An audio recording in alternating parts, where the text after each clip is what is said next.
In this video I'm going to demonstrate the FireStorm Photoshop action. This is the stock photo I'll use for the effect, and basically what I'm going to be recreating is this. So you can see that the action creates a lot of fire, debris, smoke, and you can choose from 4 different directions. We can go left, right, up or down. So obviously here I've gone for the right direction. And also in this tutorial I'm going to combine it with another one of my actions called Soft Focus 3 to add some cool lighting effects. You can see I've got some light coming down from the top corner here. It's hitting our subject, adding some nice little glows around the edges of him. And yeah, I'll show you how you can flick through some color options with Soft Focus 3. So I'll click through some more examples of the FireStorm effect. So I've got this photo. Went to that. I'll zoom in so you can see some of the details. So you can see a whole heap of detail that the action creates. Just move this around. Okay.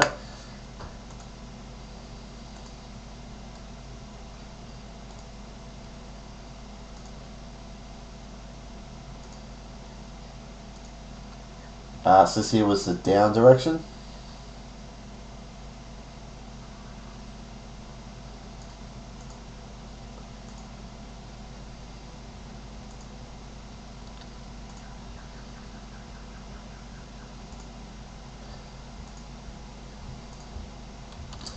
Okay, so I'll close these all down and start from the beginning. Alright, so we just need to run through a small checklist of things just to make sure that the action plays back smoothly for you and you don't get any errors. So 99% of the time when you open up a photo, your background will already be set correctly for this action, so it should look identical to this if you look in your layer panel. If it doesn't, if you open up a photo, and this is usually the case if you open up like a PNG file, you'll open up the photo, I'll just delete that, and it'll be called layer 1 or something, but it won't be called, it won't have that background text with the lock symbol. So to set it as the background, you go to layer, new, background from layer, and you can see what that's done. So you only need to do that step if you open up your photo and it doesn't look identical to that. So next, go to this top right hand corner icon in the layer panel. It's going to be cut off in my screen, but if you click on that and if you scroll down to the bottom, it'll say panel options, and you can see in here, well, first you can choose the thumbnail size that you want to display your layers in, but the one you want to make sure is ticked is the one down the bottom here, add copy to copy layers and groups. Tick that, click OK. Next, go to image mode, make sure you're in RGB color mode and 8 bits of channel is selected. Still in the image menu, go to image size, and you can see the size of my photo here is 2600 by 2500 with a resolution of 300. I found throughout all the tests I did with this action that to achieve the best results you want to be using high resolution photos. The best range is between 2000 to say 5000 pixels, but I found the optimal range is about 2500 to 3500 pixels. So if you open up your photo and it's say 1500 pixels, you might want to just scale it up to the 2500 to 3000 range. That'll work much better. So I'm going to cancel that. Now what I need to do is load up the brushes that were included in the download. So if you just hover anywhere over the canvas and hit B, it'll get the brushes out, and if you right click, that'll bring up the brushes panel. Now you want to go to this this icon here and go to load brushes, okay, and select the FireStorm brushes.abr file that was included in the download. Actually what I might do, they've loaded up down the bottom here. I'm just going to go replace brushes, so it gets rid of all those default Photoshop brushes. So here they are here. Now I'm just going to select my soft brush, okay, because for the next step. So what we need to do now is create a new layer. So go to layer, new layer, and this layer must be called brush, all in lowercase, B-R-U-S-H, brush. Click OK. You see it's created the brush layer there. So the idea here is that we hit B, we grab our soft brush here, And what you want to do is just brush over your photo where you want to emit all the effects from. So for this action, so for this effect, I want everything to go out to the right. So I'm just going to brush around the edges of my subject here. Now the idea with the brushing with this action is you don't want to brush too big, so you don't want to be brushing huge patches like this. And you also don't want to be brushing too thin, so you don't want to be brushing 1-2 pixel lines like this. So grab somewhere that's in the middle. Now if you want to adjust the size of your brush quickly, just use the left and the right square brackets so you can see it adjusting there. So I can just go around and brush on those lines and make the lines a little bit erratic. You don't need to just brush like a smooth line like that. It just helps with the overall randomness of the effect if you just add some more jagged lines to it. So I'll go down here and down to his feet. Okay, so that's that. So what we need to do now is load up the Actions panel. So go to Window, Actions, and it'll pop up here. I've already got FireStorm loaded. I'm just going to delete that to show you how to load it back up. So go to this top icon here. Go to Load Actions. Select FireStorm.atn. And you'll see you'll see the actions load up here. If you twirl that folder open, you've got your direction options. Excuse me. So almost ready to go. Just a couple more things to make sure it's done correctly. So if you hit B to get your brushes out again, always make sure that your opacity of your brush is set to 100%.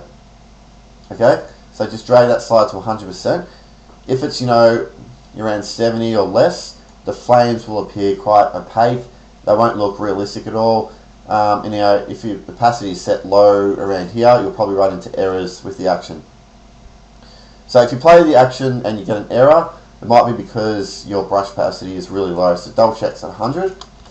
And another great thing to do before playing any action, not just mine, is to purge your history every time. So if you go to Edit, Purge All, that'll just wipe out any history sort of banked up. Photoshop, because if you've got a lot of history, sometimes when you play the action, Photoshop will trip over itself and run into unusual errors. I don't know why, but it happens, but that can help. Okay, actually all set to go now, so really easy and quick to set up. So what I like to do also before I play the action is I'll twirl the folder open, so that reveals all of the commands there. So I'm just going to click play, and you can see it scrolling through the steps here, but I like to twirl open the action because when this gets in here, you can see the scroll bar now going down, and that just gives me an idea of how much time it's got to go. The action takes about 2 minutes to play back. That'll depend on the speed of your computer and the resolution of your photo. For me, it takes around 2 minutes, so I'm just going to skip the video ahead, get to the result, and talk about how to customize the effect. Okay, so the action's all finished, and you can see my result. Just zoom in a bit. First, I'm just going to collapse Actions panel, and then we'll go into the Layer panel. So the first thing you always want to do with any one of my actions is to collapse all the folders that are open. Okay, just so that everything's got a much neater looking workflow. So to do that, hold down Control Alt or Command Option on a Mac, and just with the FireStorm folder selected, hit that arrow, click on that arrow next to the folder icon, and that will collapse all the folders. So if you want to run the action again, just hit Delete on the FireStorm folder. And I've kept the brush layer on, so the action's all ready to run again. So every time you run the action, the position of these flames is going to be randomized. All the particles here are completely randomized. And one thing that can have a dramatic effect on where the flames appear and the density is where you brush. So if you want to experiment with the brushing, you could just, if I hit Control Command A and delete, I could rebrush over this photo. Maybe I might want to do it in little patches. I could, turn my opacity up. I could brush a little patch there, a little bit there, big part here. So, you know, a lot of flames will emit from here, maybe a few from here. Use foot. So just play around with the brushing, and every time you play the action, when you get to the results, save your Photoshop file out. So maybe I'll call this FireStorm 1. I'll run the action again, I'll brush a different area, I'll get to the result, save it out as FireStorm 2. Then just compare, you know, maybe run it 5 times and compare which default result you like the best. But then of course you can go into the layer panel here and make customizations, which I'll talk about now.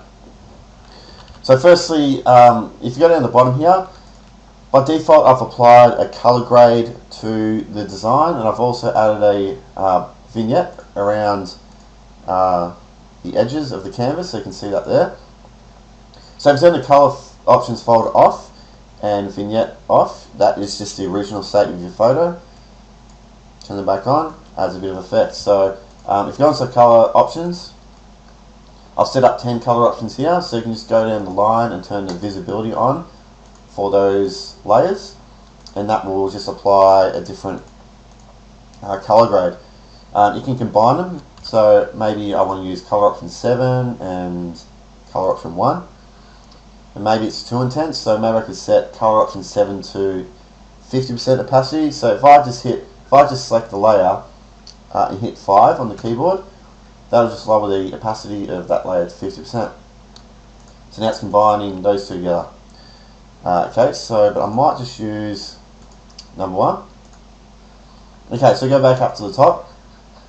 Overall sharpening, you won't notice much as I turn that on and off, but that's just applying a little bit of sharpening over your design. If you want to increase the amount of sharpening, just up the opacity. Currently it's 40%, so I can hit like 9, change that to 90%. If you don't want it all, just turn it off. I'm just going to leave mine at 50%. So going on down, we have this folder called toning, and if I flick that on and off, you can see that that really helps with the appearance of the flames, and it's basically done through different contrast layers. So I'll turn all these off, and I'll turn them on one by one from the bottom. So contrast 3 adds a little bit, contrast 2, whoops, escape. Contrast 2, a bit more, contrast 1, a little bit more, and color adjustment adds a little bit of color tint into the flames. So if I just double click on this layer, you can see it's a photo filter adjustment layer, and you can play around with the density here, and you can see as I adjust that slider back and forth that it's applying this color over the flames. And you can open up this down menu and choose some of these. You maybe can go for a blue, lower the opacity down. Okay, and let's close that. You'll see that I've restricted the appearance of this layer to this mask. So if I hold down Alt or Option and click on that mask, I've restricted this photo filter to only appear in the white areas. So you can see how the blue is sort of cut off here. It's because I've defined it in this mask. So there's a few things you can do here. You can hit B on the keyboard, grab your soft brush, grab a white brush because we want to reveal that layer, and I can just brush away, and that'll just brush more blue into the design, just like that. But I'm just going to revert back to the original color. Okay, close that. So the next folder here is glow. If I turn that on and off, you can clearly see what that's doing. Okay, if you want to control, you can see how when I turn glow off, it's much more contrasted. So if you wanted to brush some glow away, just select the mask, grab a black brush, because that'll remove some of that whatever's in that folder. I can just brush, over particular areas. And if I want to, if that's too strong, what you can do is double click on this mask, and I should be able to just lower the density. If I bring density to 0, it's like I never brushed on the mask. 100. So you can sort of go down here and slowly blend between what you've brushed on and the original state of the folder. Another way to do that is if you select the mask and hit Control Option L, Control Alt L or Command Option L, That'll bring up the levels. I'll reset that. So the idea here is that I've brushed quite a solid black into that, so I want to make it a lot lighter. So I can just go down to this output levels and drag this black one to the right.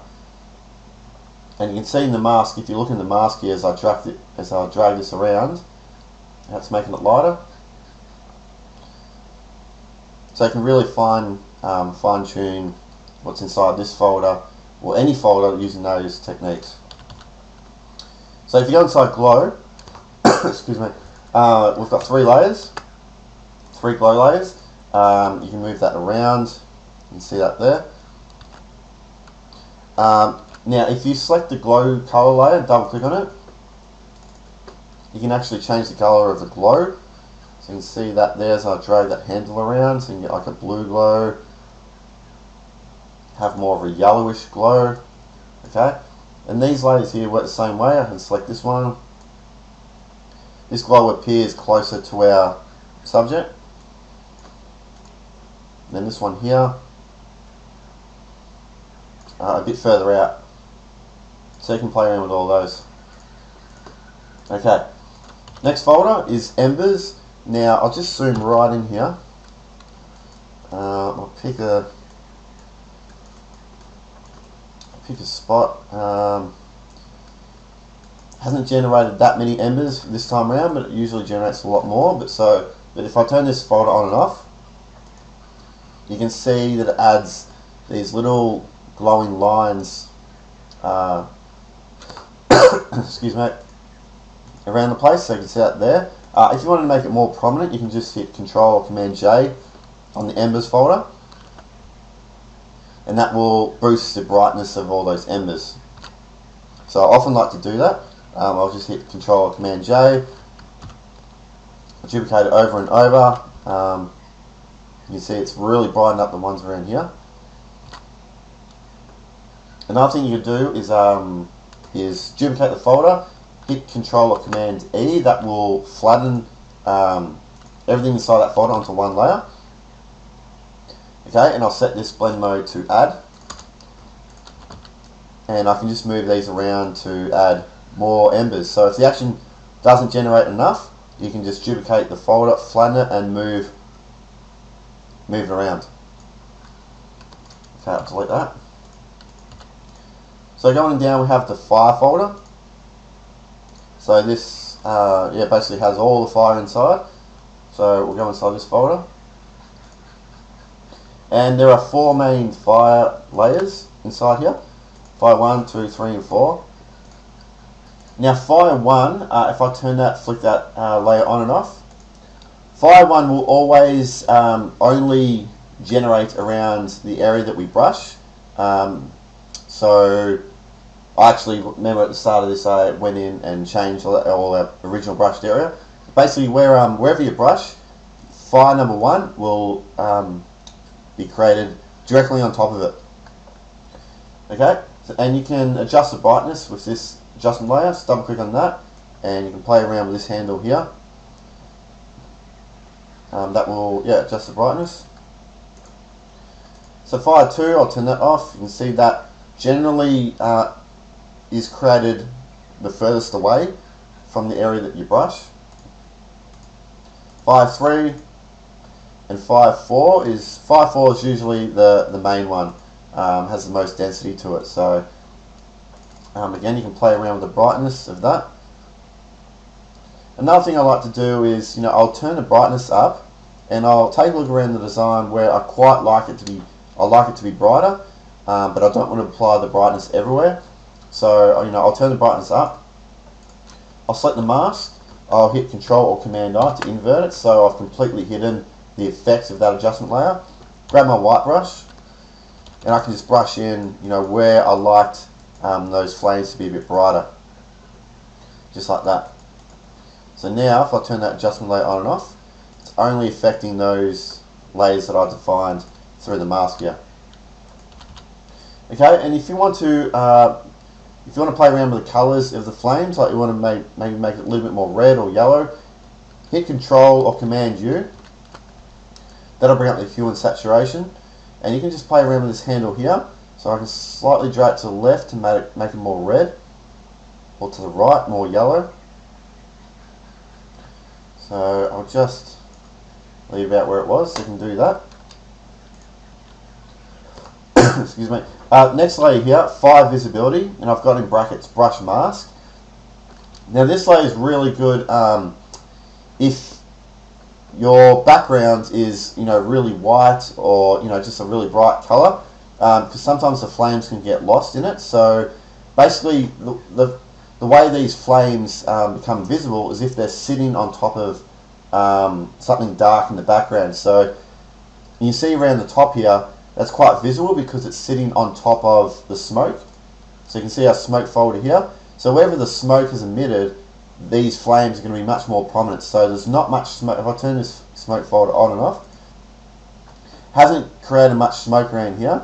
But where this layer is good is if I currently it's the layer's hidden through this mask. You see it's all black. If I hold down Shift and click on the mask, it'll temporarily hide it. So you can see what that's done. It is applied a soft black background behind all the flames. So what you can do is select the mask, grab a white brush, hit B, and holding down Shift, I can take a look around the design and just ask myself what areas of the flames look better when they're more prominent. So I can just turn that off. Maybe up here I can brush white, make those flames a bit more dense around here. That looks pretty cool. Down here, I'll hold down Shift again to preview it. Maybe a little bit through here. And I'll use that technique again of, well, what I might do is apply levels, Control Alt L, Command Option L. I'll reset that. And what I might do is blend between what I've just brushed on and the original. So I'll just lower it down a little bit.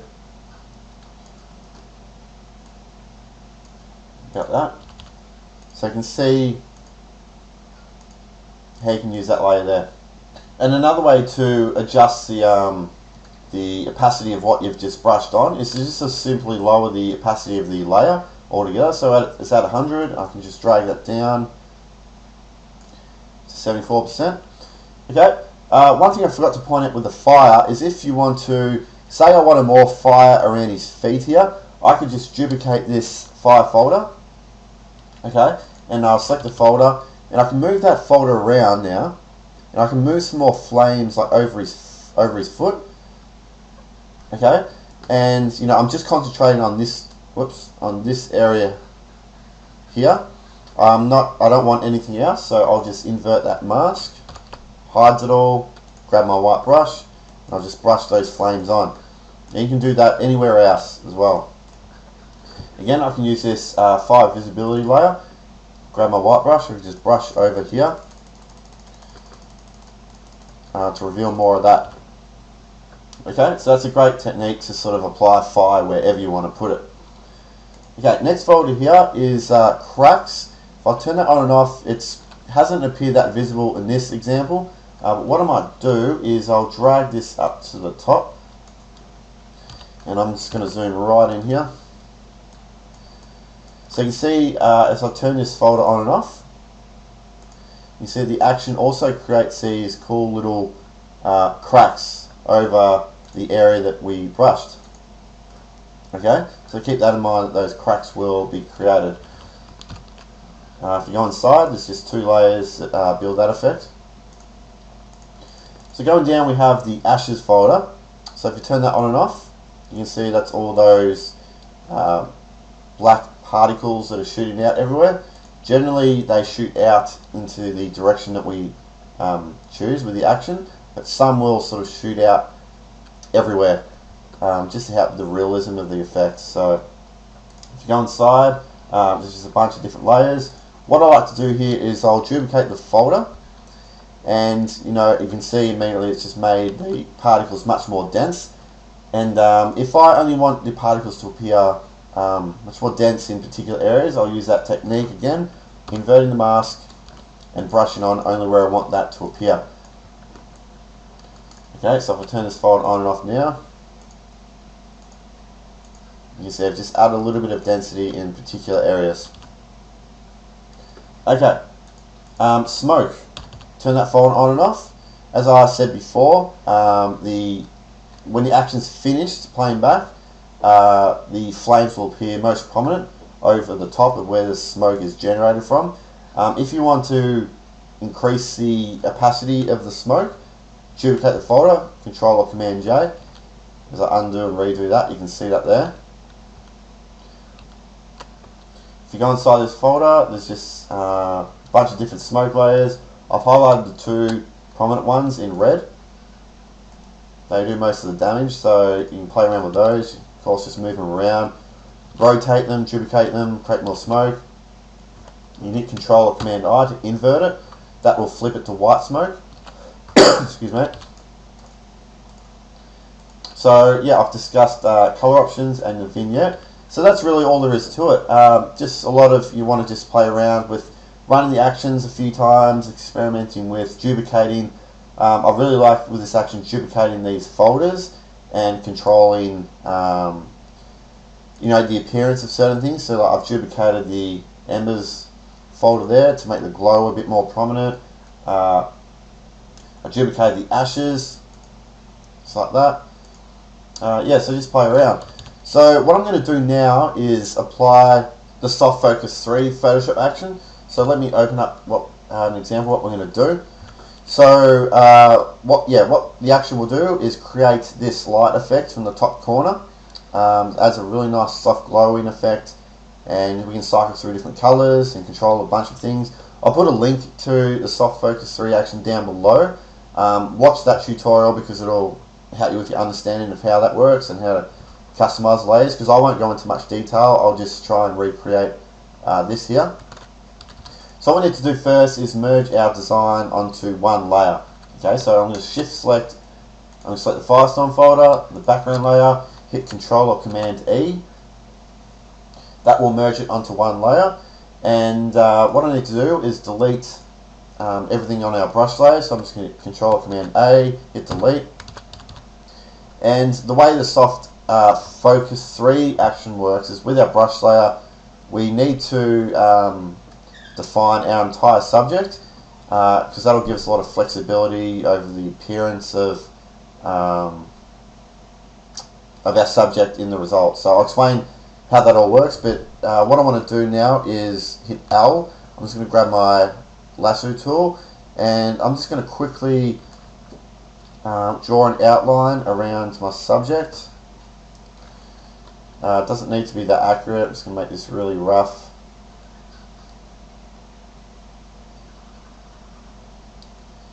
It's around there.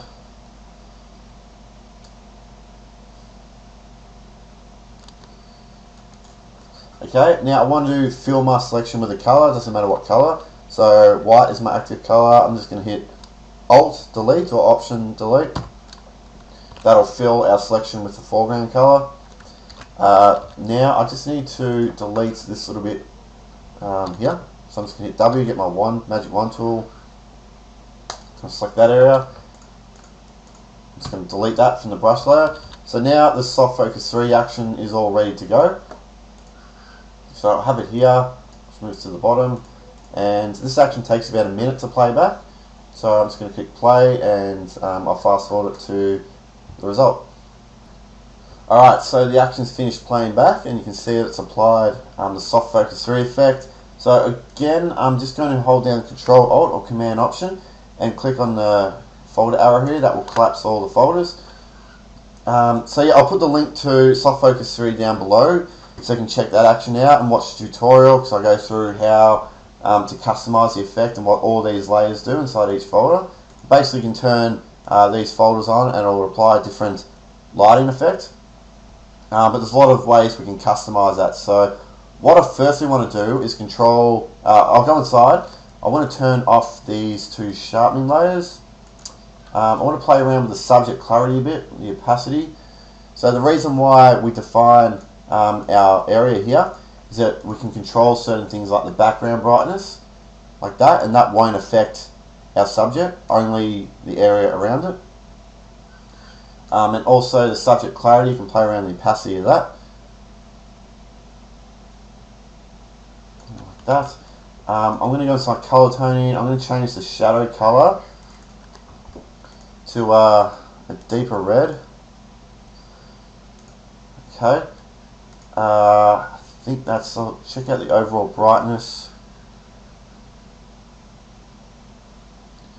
The area that I'm most particular in, that I'm most interested in, is this top left-hand corner. I'm not worried about this other side because I'm going to basically get rid of all that. So just this corner here I'm looking at.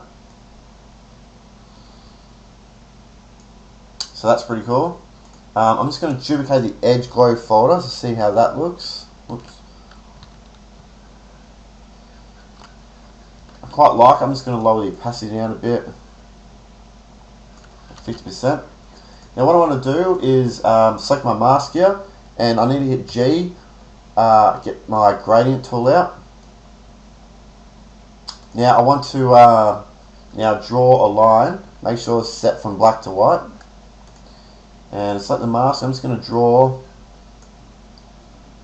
a line there, so you can see if I go inside this mask, I've started off from black to white, so it's not going to be excuse me, visible down the bottom here. It's going to fade on. I'm just going to redo that.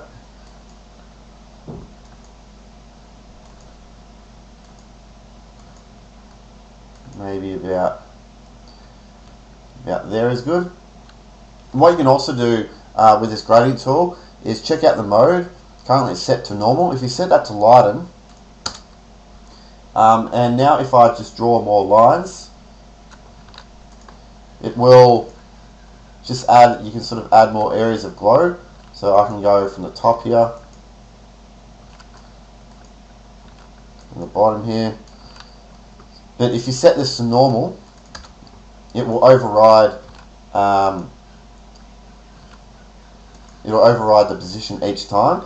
But with lighten, you can sort of add, if I go into the mask here, as I draw, so it just keeps adding more white. Undo that. Okay, so what I want to check out now is these different color presets applied to this one area, because I want to compare which one of these, because if I just turn these folders on, it applies the color grade everywhere over the design, but I just want to check out this one area. Excuse me. So if I select this mask, and if I hold down Alt or Option and drag that mask down onto the other folders, it's applying that same folder mask. So now I can just go down the line here and turn on those folders, and I get a preview of these different color presets. Okay, those blue ones look insane, so I'm just going to go for this one. That looks really cool. I'm just going to lower the opacity down of this folder. That will just lower the overall effect. I'm going to go inside, turn off my sharpening. I'm going to duplicate edge glow. Okay, I'm just going to play around with the subject clarity, background brightness.